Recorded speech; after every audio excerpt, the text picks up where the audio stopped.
Salam Bapak Ibu. Kita bersyukur ya, hari ini tanggal 20 Oktober, walaupun kita tidak diundang di gedung DPR MPR, saudara ya, tapi presiden baru sudah dilantik. Tepuk tangan dulu dong buat kita. Saudara, ini bersyukur loh, Indonesia ini ya, transisi peralihan kekuasaannya adem. Semua karena siapa? Karena Tuhan mengasihi bangsa. Coba saudara, kalau perang Indonesia, sedih nggak? Betul nggak? Kita bersyukur, ya. Kita bersyukur Presiden Prabowo presiden berapa ya? 9 ya? Ke-8, betul nggak? Bisa dilantik, dan hari ini kita ada dalam keadaan damai sejahtera. Ya. Makanya saudara terus berdoa. Saya tidak tahu apa yang terjadi hari-hari ke depan, tapi percayalah, bersama Tuhan Yesus kita terus dipelihara. Ya. Kenapa saudara? Karena firman Tuhan berkata, sekalipun bumi bergoncang, gunung-gunung beranjak, bukit-bukit bergoncang, saudara, Tuhan, kasih setia Tuhan tetap ada dalam hidup kita. Amin. Nah saudara, hari ini saya akan membagikan tentang kekayaan hikmat. Bisa dimunculkan ya. Saudara, sering sekali kalau kita bicara kekayaan, kita bicara apa saudara? Kita bicara rumah, betul nggak? Kita bicara berapa kilo emas yang kita punya, berapa duit yang kita punya. Tapi hari ini saya membagikan kekayaan yang sesungguhnya itu adalah hikmat. Amin.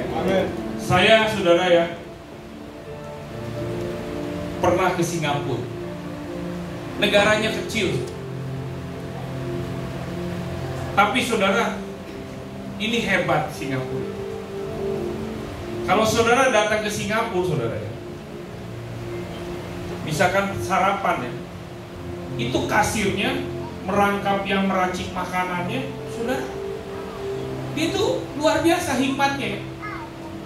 Dia bisa sedemikian rupa efisien melayani melayani customer, betul nggak?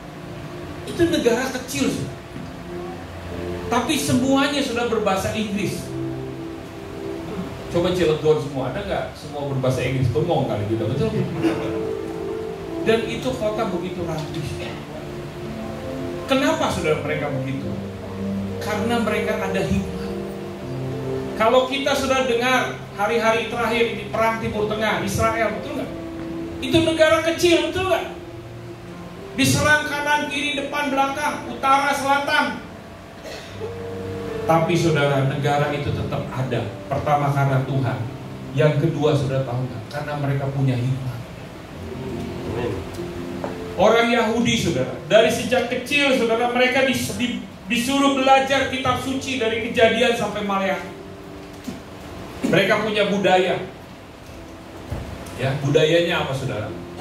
Kalau mereka itu ngomong kalau usia 12 itu bar mitzvah. Kalau orang mau lulus, saudara, di usia 12 tahun mereka itu harus hafal kitab Mazmur. Kitab Mazmur ada berapa pasal, saudara? Ada berapa? 150. Nah, ketika mereka ujian, saudara, di depan rabi-rabi mereka, maka rabi itu akan bertanya, coba kamu Mazmur 70, Mazmur 76. Kalau orang nggak menghafal dari Mazmur 1 sampai Mazmur 150, bengong pas ditanya Mazmur 70 apa, betul nggak? Jangankan begitu, saya juga nggak tahu apa isi Mazmur 70. Tapi mereka dari sejak kecil, saudara, mereka menjadi orang-orang pintar, dididik. Makanya ketika mereka terbuang ke negara-negara Eropa, mereka menjadi ilmuwan-ilmuwan. Saudara tahu kan siapa pencipta bom atom? Siapa, saudara? Ada bengong semua. Waduh, ini saudara tuh kalau nonton itu nonton film sejarah. Saudara ya, saya kasih tahu. Ada seorang ilmuwan fisika murni namanya Oppenheimer.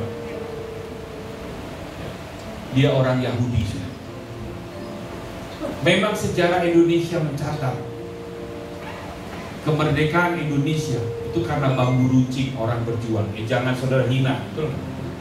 Tapi saya kasih tahu, saudara, Kalau tidak ada orang Yahudi yang menciptakan bom atom, Hiroshima, Nagasaki nggak dibom, kira-kira Jepang nyerah nggak?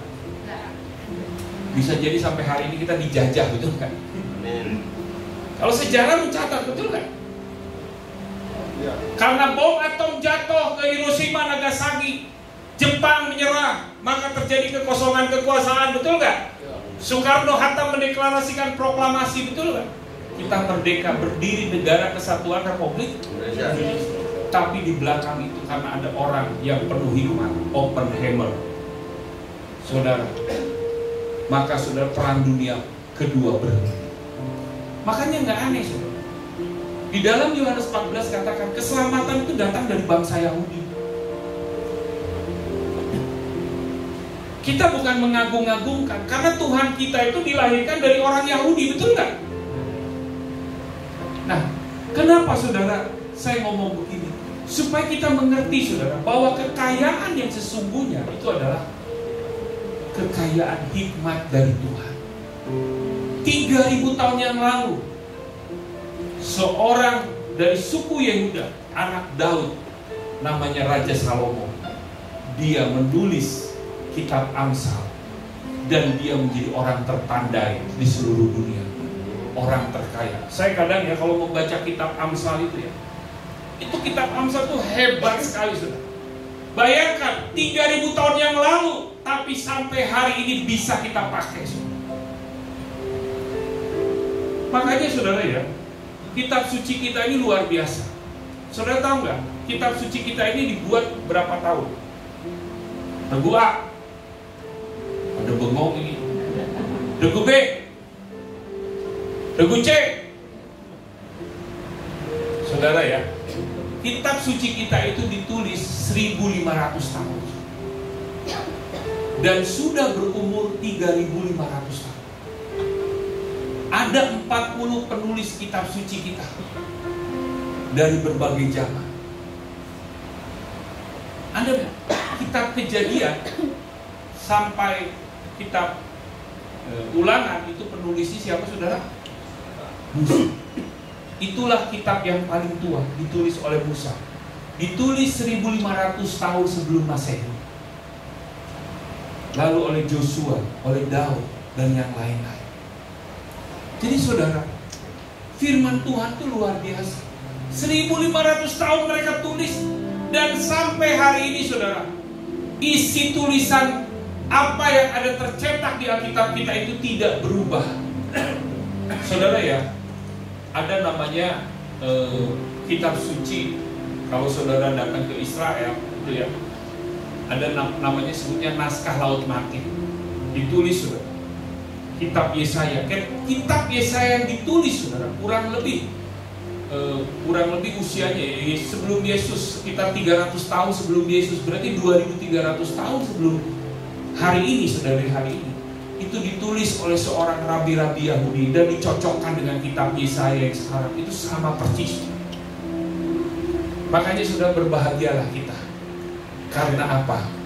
Penulis-penulis kitab suci kita ini semua orang Israel. Saudara ya, dari Matius sampai Wahyu itu penulisnya adalah orang Yahudi, orang Israel. Gak boleh, saudara.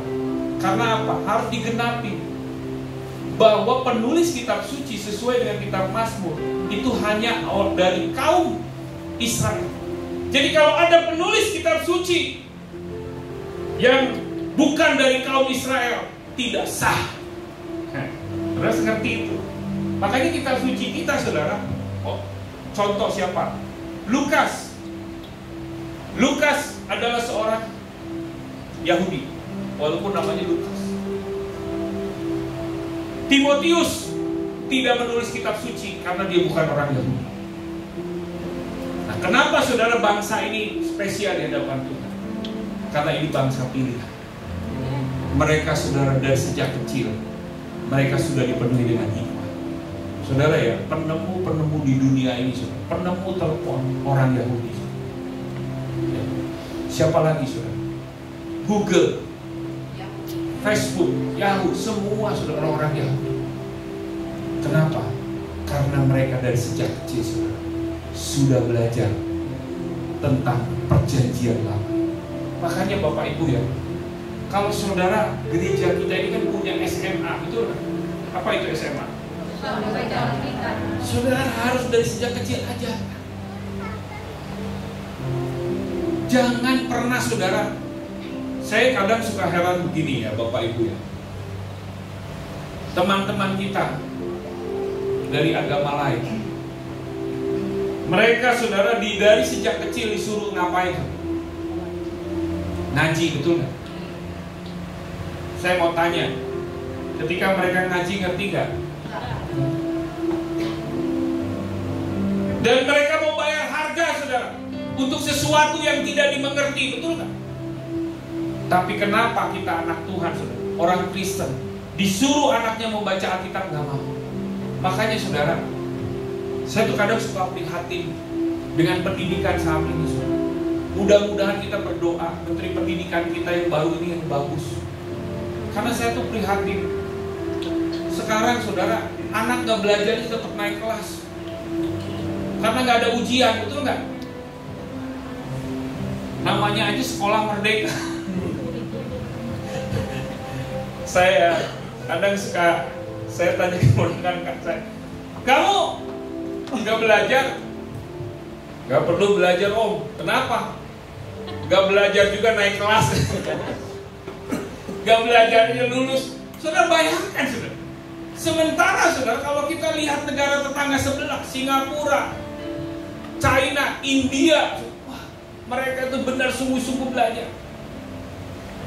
Makanya saudara mudah-mudahan ya, kita balik lagi ke kurikulum lama, yang kurikulum baru ini. Kurikulum baru ini menyedihkan. Ujian nasional aja dihilangkan, betul nggak? Nggak ujian aja, ada ujian aja nggak belajar, betul nggak? Coba misalkan anak ya, ujian, kita nggak suruh belajar, belajar nggak? Apalagi nggak ada ujian. Nah kita orang Kristen, karena sudah ngerti kebenaran, ayo didik anak-anak kita tuh punya hikmat. Makanya saya temakan kita ini kekayaan hikmat. Kita boleh minoritas, tapi kalau saudara pinter saudara, orang lihat saudara, betul nggak? Ya. Kalau saudara bisa menguasai bisnis pekerjaan di Cilegon ini saudara, orang lihat saudara. Karena begini Bapak Ibu ya, ini mohon maaf ya, bukan kita salah. Negara, satu negara, bukan negara, provinsi, kabupaten yang tidak ada orang Kristen yang sudah terbelakang. Itu fakta. Kebanyakan saudara, satu provinsi atau misalkan kabupaten itu bisa maju karena didatangi pendatang, betul nggak? Ya. Ada gereja, ada anak. Contoh ya saudara, saya juga baru ngerti saudara. Lebak itu menjadi kabupaten termiskin kedua. Tetangga Cilegon, betul nggak? Itu miris, kenapa? Gereja nggak boleh masuk, betul nggak? Jawara yang berkuasa ya repot, betul nggak? Kita anak Tuhan harus punya hikmat, betul nggak? Amin Bapak Ibu. Nah, saya buka saudara, kita perhatikan. Hikmat itu adalah kekuatan, tapi bukan berbicara kekuatan otot. Saya suka heran saudara, negara kita ini ya, kalau berpolitik jago, tapi kalau bicara teknologi kita ketinggalan. Makanya Bapak Ibu nih hari ini ya, kalau kau punya anak, punya cucu, doain supaya ranking 1 terus. Aminnya kurang kenceng. Amin saudara. Kan keren saudara. Di Cilegon ranking 1 namanya siapa? Joshua misalnya. Itu enggak? Paulus. Orang Batak lagi kan. Wah, mantap, betul nggak? Tapi kalau ranking terakhir Paulus udah minoritas, bodoh lagi, udah repot, betul nggak? Setuju nggak kita mau didik anak-anak kita? Amin. Amin saudara. jadikan mereka anak-anak yang punya kekuatan hikmat. Kenapa, saudara? Orang yang punya hikmat, dia bisa lebih efektif. Efektif itu artinya apa, saudara? Bisa lebih cepat mengerjakan. Efisien itu artinya apa? Dari sisi biaya lebih murah dan produktif. Saya suka nonton di short YouTube itu ya, tentang orang-orang kerja di Cina ya, di Tiongkok. Saya tuh kagum loh mereka. Mereka itu cepat sekali ngerjain sesuatu ya. Kalau saudara ya, saya bukan ngebandingin ya, kalau ke Singapura ya, orang Singapura tuh nggak ramah. Kalau kita datang ke restoran, itu nggak ramah. Tapi saudara, satu yang saya suka dari makan di Singapura itu cepat. Kayak orang Padang. Restoran Padang itu kenapa kita suka? Kenapa? Karena cepat, betul nggak? Penyajiannya. Yang tadinya mau diet, nggak jadi. Orang yang punya hikmat bisa lebih efektif, efisien, dan produktif. Tapi orang, saudara, anak, kalau nggak kita ajari kerja, susah. Ibu-ibu dengar ya, suruh anakmu cuci piring, suruh ngepel. Jangan biarkan anakmu main TikTok seharian. Sekarang itu, saudara, banyak anak secara motorik itu nggak bisa. Karena apa? Kerjaannya cuman gadget tuh. Saya punya anak ya dulu ya, cuci piring, pel, gak ada istilahnya, saudara, pembantu. Cuci piring, ada pembantu tapi saya cuci piring dari sejak kecil. Jangan pernah segan-segan nyuruh anakmu, saudara, untuk nyuci, ngepel, bersihin. Saudara ya, di Jepang itu, saudara, kalau sekolah di Jepang, dari sejak kecil itu, saudara, mereka itu biasa ngeberesin makanan. Betul? Kalau saudara makan di Jepang ya, habis makan itu, saudara, saya pernah ke Jepang, ke Singapura, saudara, habis makan itu diberesin, dimasukin ke tempat. Coba saudara datang di Indonesia, betul nggak? Padahal di Kentucky, di McDonald, habis makan kita harus gimana? Kenapa kita nggak punya budaya? Biarin Pak ada pelayan. Jangan, saudara. Kita harus ada hikmah. Kalau orang, saudara ya, suka membersihkan, ya, suka jaga kebersihan, itu orang yang penuh hikmah. Saya ya, pas waktu ke Jepang, ini kan saya lagi di mana? Di naik JR Express itu ya, sakit perut tiba-tiba karena pagi-pagi. Itu orang Jepang tuh hebat, luar biasa. Antri sebelum toilet. Saya antri sebelum. Saya mungkin orang ke-5 atau ke-6, satu persatu. Ternyata orang Jepang BAB-nya juga di stasiun semua. Tapi saudara tahu nggak? Ketika saya masuk giliran, mohon maaf yang mau BAB juga bersih, saudara. Wangi, hebat ini. Kenapa? Karena ketika mereka sudah menggunakan, mereka bersihkan. Mau nggak kita begitu, saudara? Udah gunain, jaga toiletnya tetap kering. Kalau orang Indonesia, saudara, lagi kencing aja puntung rokok dibuang. Ini apa sih? Saudara ya, Bapak Ignatius Jonan, Bapak Kereta Api Indonesia, saudara pernah dengar kan? Betul nggak? Kalau sekarang saudara naik kereta api, enak nggak? Yang pertama dia membereskan kereta api Indonesia itu apa? Toilet. dia beresin semua toilet. Tidak boleh ada yang merokok di kereta. Sekarang naik kereta api enak. Karena apa? Dia punya hikmah. Ibu-ibu, ayo punya hikmah. Gimana ngelola uang belanja supaya efektif dan efisien. Beda 1.000 nggak apa-apa, dikumpul-kumpul sehari jadi 3, kalau setahun jadi berapa sekarang? Bisa ada tabungan 365.000, betul nggak? Kalau sehari ibu aja bisa menghemat. Ayo kita sudah bapak-bapak juga sama ya. Saya kadang suka sedih juga ya. Saya punya teman, saya bilang, lu ngerokok berapa sih? 2 bungkus. Sebungkus berapa? Sebungkus berapa sekarang? 30.000 ya? 20 saudara kali 2 berarti berapa? 40.000, betul nggak? 40.000 kali setahun berapa? 12 juta sekian, betul nggak? Berapa? Benar nggak? 15 juta lah, karena ada 65, betul nggak? Semua bisa kita beli tanah itu. Tanah berapa meter? Semeter di sini masih bisa 300.000 ada kali ya? Ada. Kalau 15 juta bisa tanah beli berapa? Ya.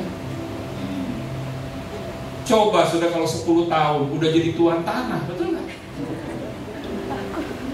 Loh, ini Pak Immanuel itu ngebagiin saudara supaya kita ini nggak terusir, betul nggak? Kalau saudara punya tanah di Cilegon ini, nggak ada yang bisa ngusir kita, betul nggak? Tapi kalau saudara jadi kontraktor, saudara bisa diusir. Kalau saudara punya tanah, orang Kristen nggak bisa diusir, betul nggak? Mereka mau bikin perda apapun, itu tanah gua loh, betul nggak? Hikmah. Ibu-ibu semangat, gimana? Ya, saya berdoa ya, jemaat GBIWTC Cilegon ini nggak ada yang ngontrak. Kurang keras, amin ini. Amin. Semua punya rumah. Amin. Supaya jangan ada yang terusir. Lanjutkan ya. Ini apa nih?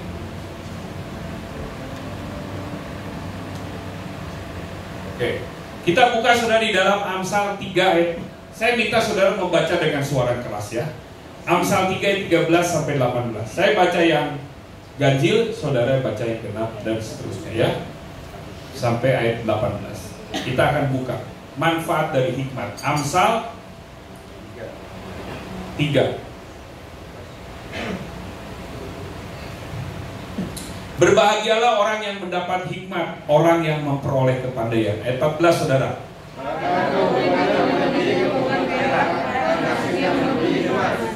Ia lebih berharga daripada permata, apapun yang kau inginkan tidak dapat menyamainya. Ayat 16.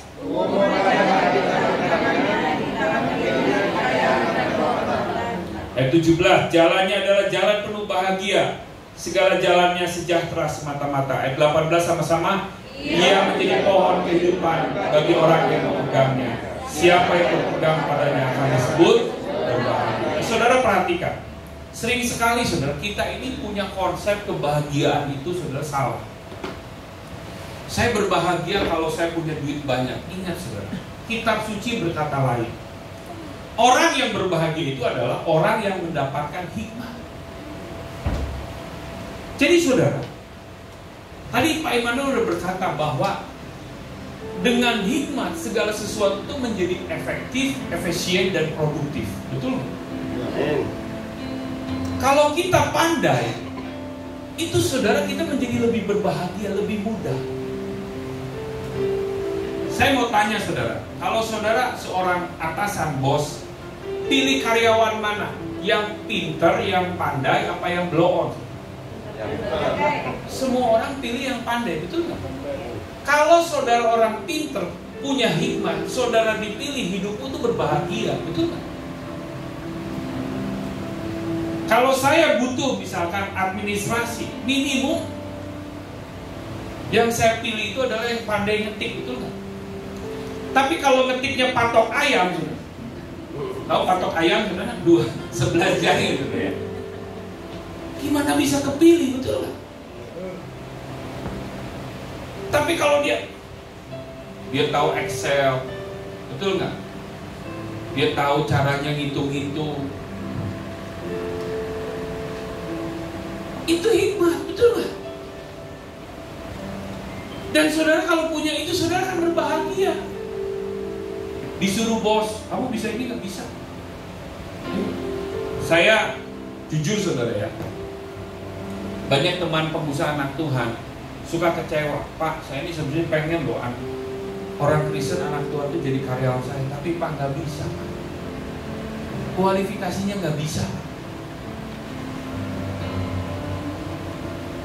Makanya bapak-bapak, ibu-ibu jangan segan-segan nyuruh anakmu itu saudara untuk aktivitas motorik itu penting. Karena motorik ini penting. Orang yang anaknya itu ya banyak melakukan aktivitas, dia lebih cepat dibandingkan anaknya yang pasif. Itu makanya ya, saudara kalau misalkan punya anak tuh masih balita, masih SD, ajarin untuk mewarnai. Anak yang pintar mewarnai, ajarin dia musik. Itu saudara, menjadi anak itu kreatif. Dibandingkan anak yang hanya main game doang, nonton doang, saudara nggak kreatif. Karena itu saudara, firman Tuhan berkata berbahagia. Saya lihat ya, kemarin cukup sedih juga di satu kota saudara. Ada seorang pengusaha membuka mie gacoan. Mereka butuh karyawan saudara, hanya sekitar 10 orang. Dan dia tidak menyangka saudara, ketika membuka lowongan menjadi waiters di mie gacoan itu saudara, yang daftar ribuan orang, sampai dia bingung karena di situ diumumkannya apa? Bahwa lamaran pekerjaan, sampai kota itu macet saudara. Gara-gara orang melamar pekerjaan. Lalu saya berpikir, kenapa anak-anak muda ini gak bikin tukang mie aja daripada kerja di mie gacoan, betul nggak? Kenapa? Karena orang itu gak punya hikmah, betul nggak? Ya. Kalau anak muda, saudara, misalkan contoh ya, ini yang perempuan atau yang laki-laki, terbiasa dia memasak, betul nggak? Diajarin orang tuanya, bisa hidup loh.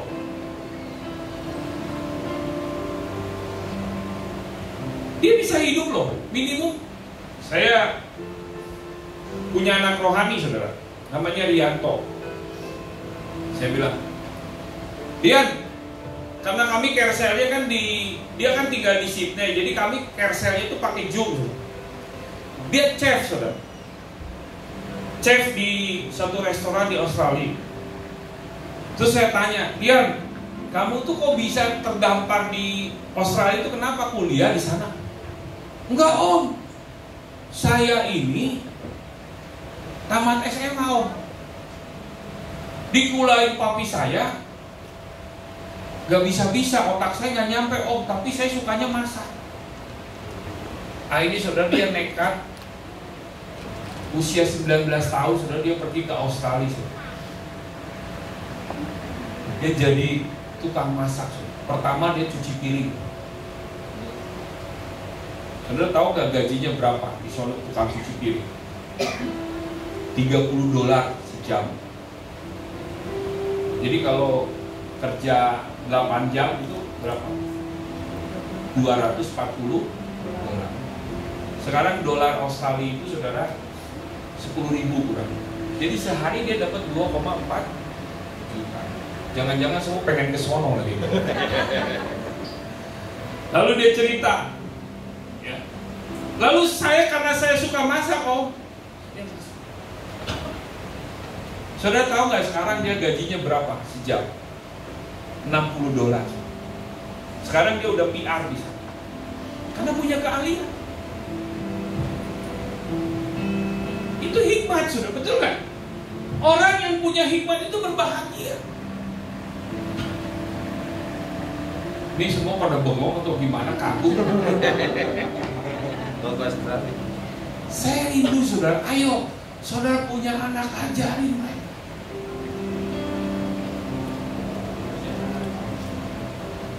Ajarin mereka jadi anak-anak yang penuh hikmat. Yang kedua, saudara, orang yang punya hikmat itu dia untung melebihi keuntungan dia punya emas, perak. Orang yang gak punya hikmat dikasih emas 1 kilo, hilang sudah sehari, betul nggak? Dihipnotis, ditipu, betul nggak?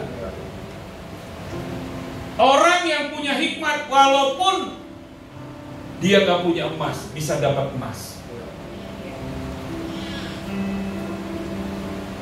Makanya saudara, kita ajari anak-anak kita ini ya. Saya lihat ada anak muda, saudara, namanya itu siapa tuh ya? Kalau nggak salah tuh Timotius apa gitu ya. Orangnya memang sombong gitu ya. Sombong bener. Kalau ngomong tuh sombong. Tapi dia jadi kaya raya di usia yang muda. Dia menjadi seorang investor. Dia bilang, saya ini investor saham nih. Dari saya miskin jadi kaya. Kenapa? Karena saya punya keahlian.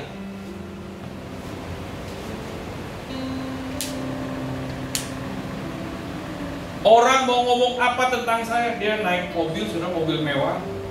Nih mobil gua nih, lu punya mobil apa? Kelihatannya kan songong, betul nggak?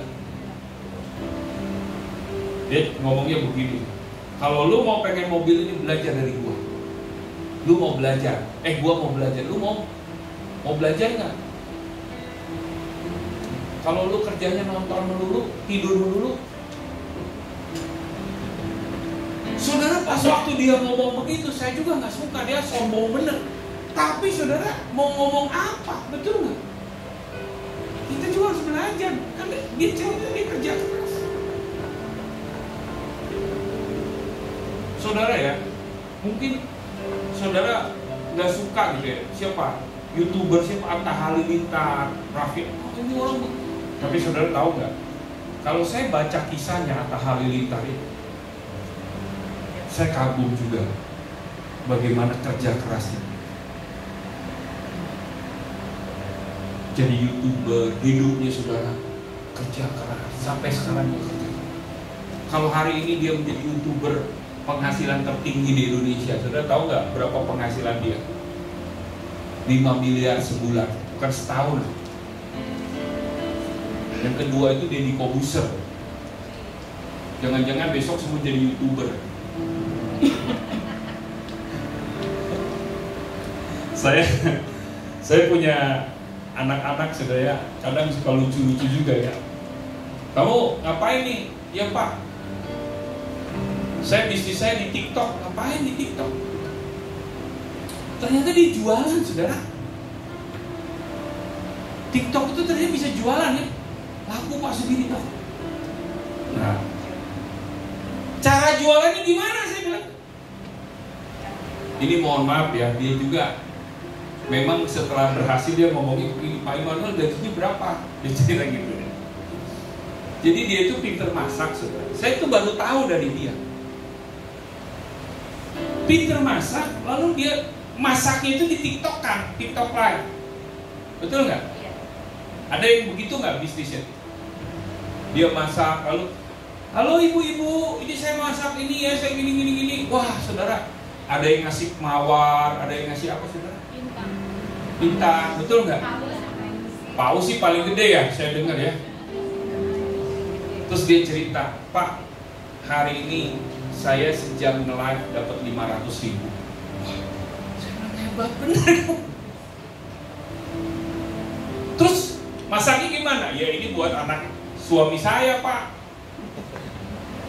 Dia hanya lagi masak, nyiapin buat anaknya dan suaminya buat makan siang, dapat 500.000. Kenapa, saudara? Karena ada hikmah. Betul nggak? Jadi sekali-sekali mungkin Pak Yuda juga jualan lele kali ya, Pak, pakai TikTok.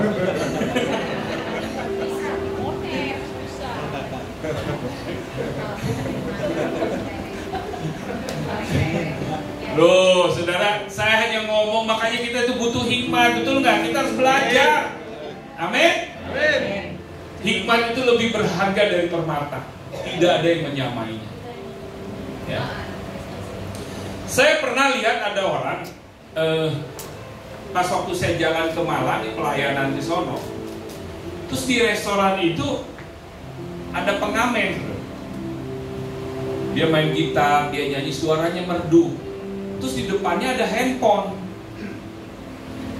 Saya bilang, itu orang ngapain sih? Nyanyi tapi di depannya ada handphone. Ternyata dia TikTok live.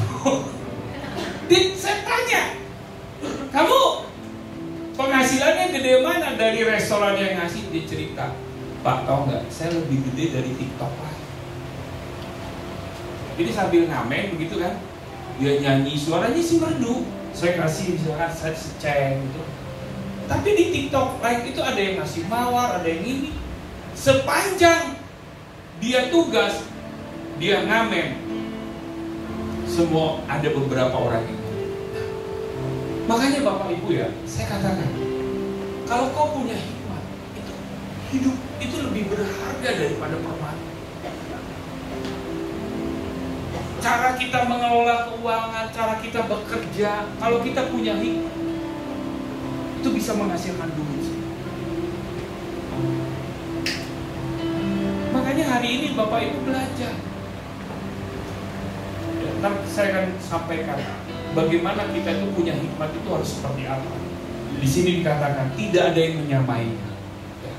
Dan saya rindu semua kita terbuka juga. Umur panjang ada di tangan kanannya, tangan kiri kekayaan dan kehormatan. Sering sekali kita menyanyikan itu, panjang umurnya, betul nggak? Tapi kalau panjang umur miskin ngapain itu? Saudara mau panjang umur tapi miskin?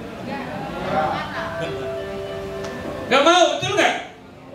Tapi orang yang punya hikmat, dia umur panjang, tapi ada kekayaan dan kehormatan. Amin. Itu luar biasa. Udah jadi opung tapi masih punya duit.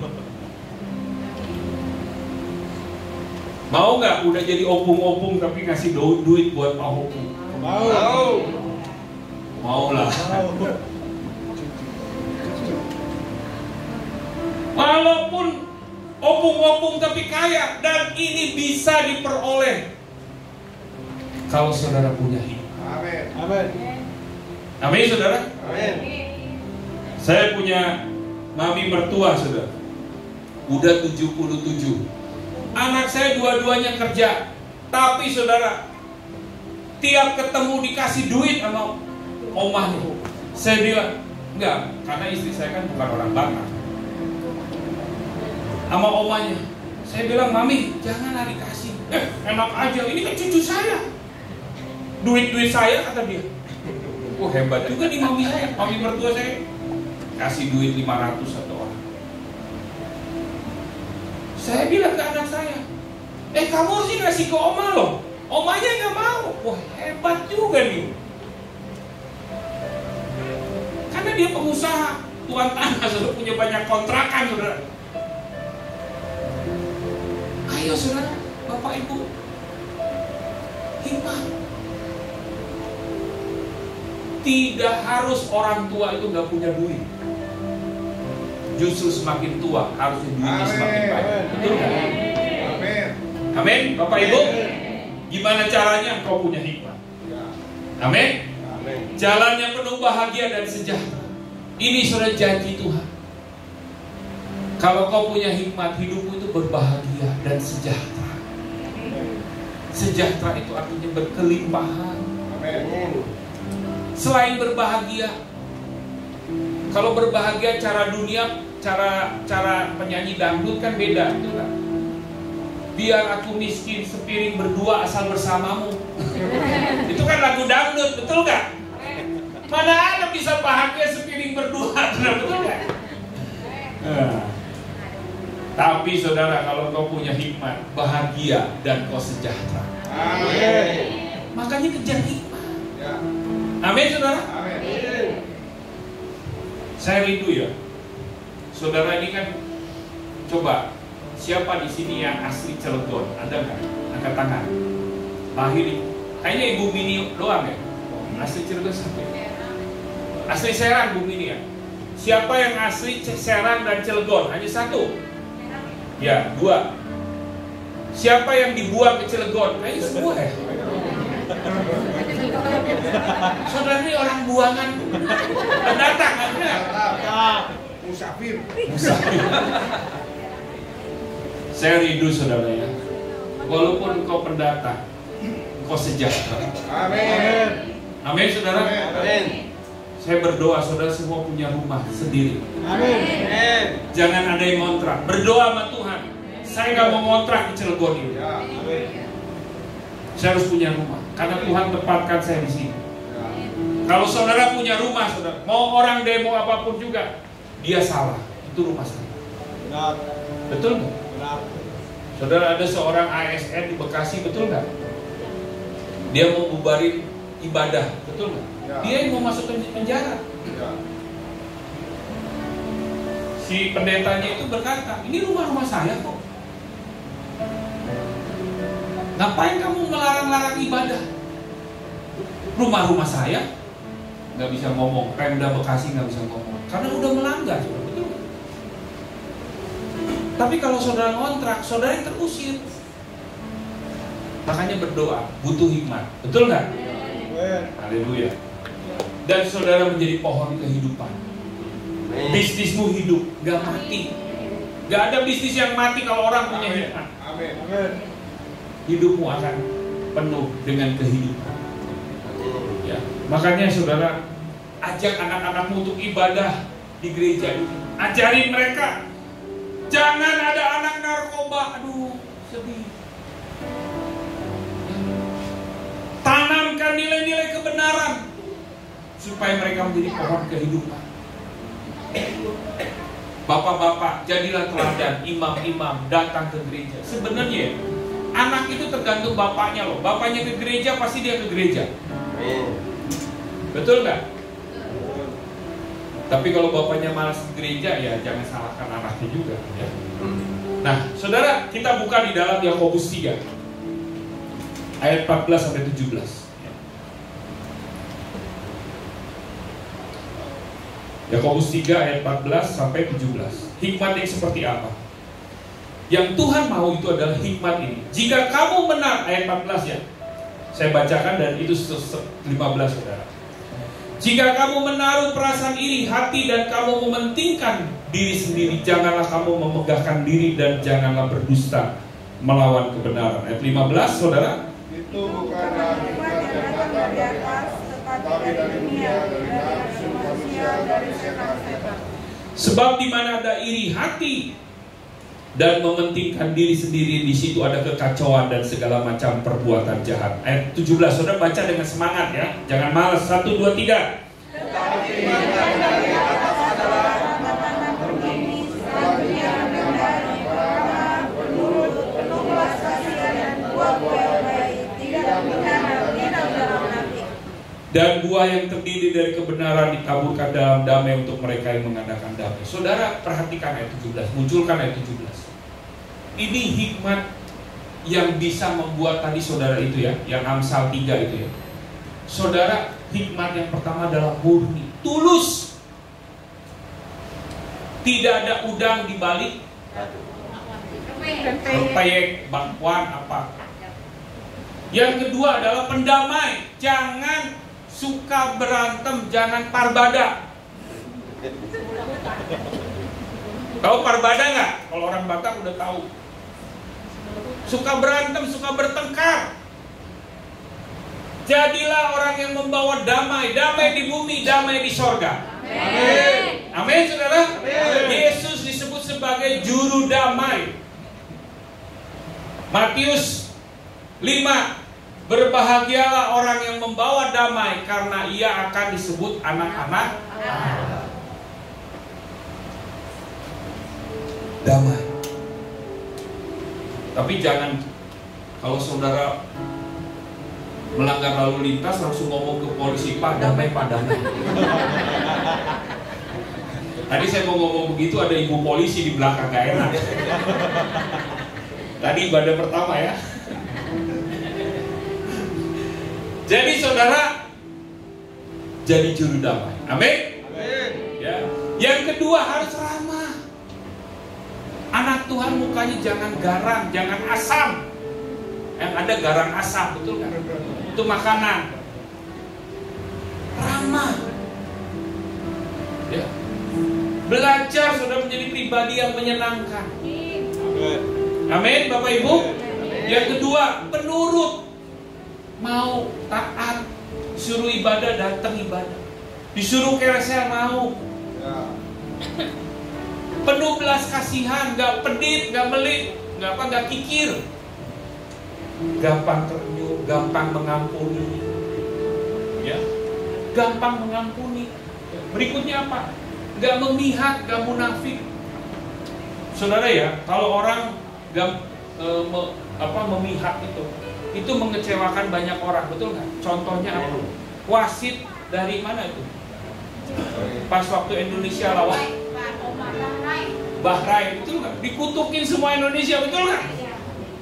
Harusnya sudah berhenti, masih main. Saya juga kecewa. Itu karena dia memihak. Itu saudara, nih ya. Jadi orang tua juga jangan ada anak kesayangan, gak boleh. Jadi orang tua itu ya punya 2 anak, dua-duanya disayang. Punya 5 anak, 5-5.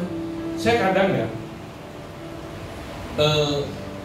karena saya ini kan lahir dari orang Batak, dididik orang Batak. Itu sering sekali orang Batak itu, anak sulung paling 5, semuanya.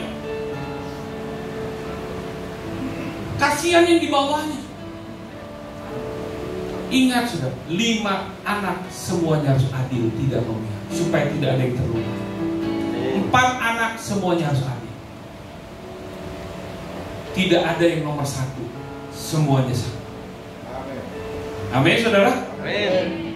Karena Tuhan tidak pernah membeda-bedakan. Amin. Amin. Jangan, ini anak laki-laki harus didahulukan, anak perempuan. Sorry ya, kakak saya itu terluka sudah dengan ini. Saya ngomongin dengan papi mami saya. Karena apa? Ini saya cerita bukan kejelekan. Pas lagi sakit yang dipanggil anak perempuan. Pas lagi pesta dipanggil anak Laki-laki. Dia laki-laki.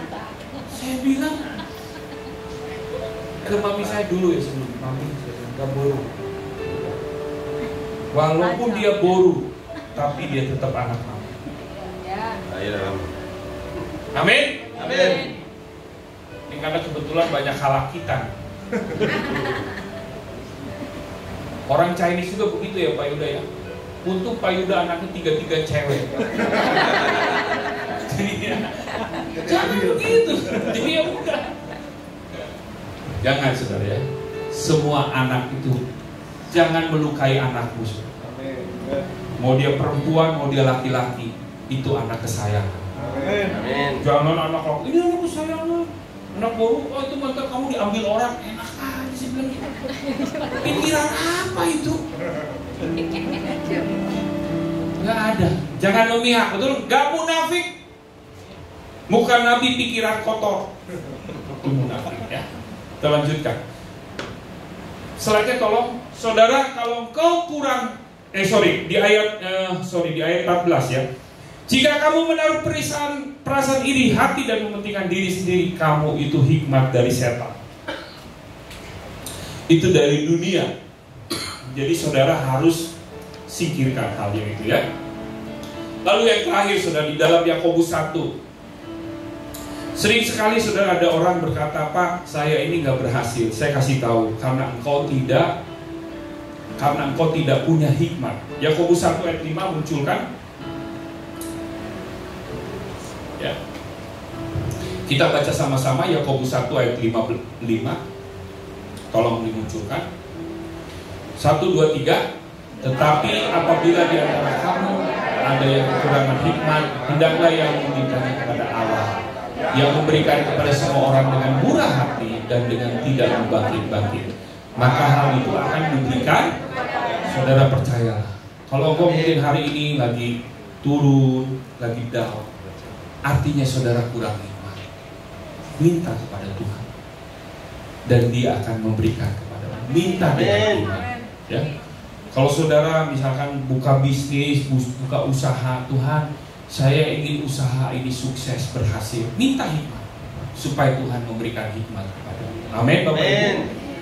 Berbahagialah orang yang memiliki hikmat. Siapa yang rindu memiliki hikmat? Ketenangan. Kita bangkit berdiri yuk. Kita angkat pujian. Bersamamu Bapa, Kau ada. Saya undang pemain musik. Haleluya. Mari kita teduhkan hati kita sejenak sambil kita angkat pujian ini.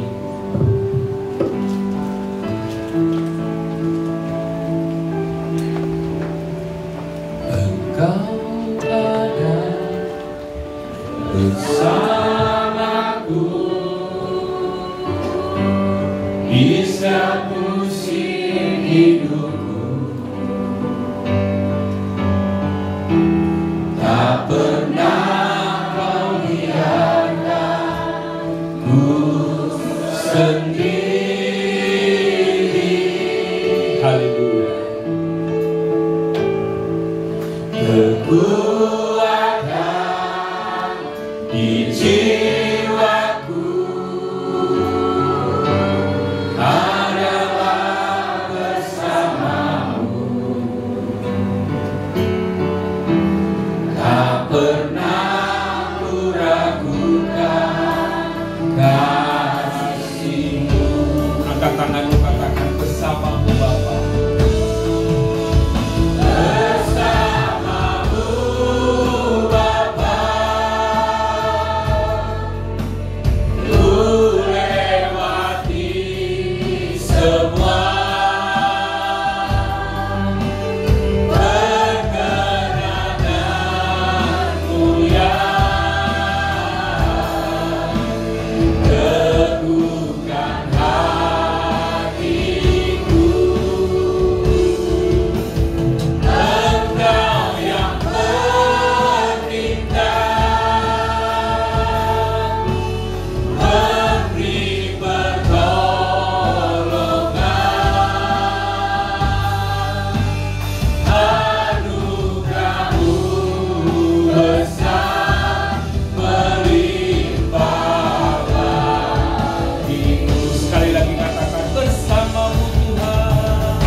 Kau yang rindu hari-hari ini, Tuhan, aku butuh hikmat-Mu Tuhan. Aku butuh pertolongan-Mu dalam pekerjaan keluarga. Angkat tanganmu tinggi-tinggi di hadapan Tuhan. Tuhan, Kau lihat tangan-tangan yang terangkat. Aku berdoa di dalam nama Yesus. Mungkin hari ini mereka mengalami pergumulan, tapi aku percaya Kau hadir di dalam hidup mereka. Tuhan, tolong mereka. Minta hikmat kepada Tuhan. Katakan, Tuhan, aku butuh hikmat. Jangan dengan bimbang, jangan dengan ragu, karena Tuhan sanggup memberikan hikmat dengan kasih. Aku berdoa di dalam nama Yesus, tolong mereka Tuhan, dalam pekerjaan mereka. Mungkin mereka membutuhkan rumah Tuhan, berikan mereka hikmat supaya mereka memiliki rumah. Mungkin mereka butuh pekerjaan, berikan mereka hikmat untuk mendapatkan pekerjaan. Mungkin mereka butuh promosi dalam pekerjaannya Tuhan, terobosan, berikan mereka hikmat. Aku berdoa dalam nama Tuhan Yesus, sertai mereka Tuhan, tolong mereka, jamah hidup mereka. Aku percaya sebelum tahun ini berakhir, mereka Tuhan, Engkau jawab doa-doa mereka, Engkau membukakan jalan dalam hidup mereka. Terima kasih Tuhan untuk minggu siang ini kami sudah beribadah kepadamu. Tuhan tolong berkati persembahan mereka, berkati Tuhan pekerjaan hidup mereka, anak-anak mereka. Aku berdoa tidak ada satupun anak-anak mereka yang bodoh, tapi semuanya pintar, cerdas, mengalami terobosan dalam hidup mereka. Terima kasih Tuhan. Dan tiba saatnya kami berpisah, kami siap menerima berkat yang terbaik. Angkat kedua tanganmu, terimalah berkat yang terbaik dari Bapa di surga. Diberkatilah hidupmu, diberkatilah keluargamu, usaha pekerjaanmu, cinta kasih dari Tuhan Yesus Kristus, persekutuan yang manis daripada Roh Kudus menyertaimu mulai dari sekarang sampai selama-lamanya. Tuhan Yesus datang yang kedua kali. Semua yang percaya sama-sama katakan amin. Selamat hari Minggu, Tuhan Yesus memberkati.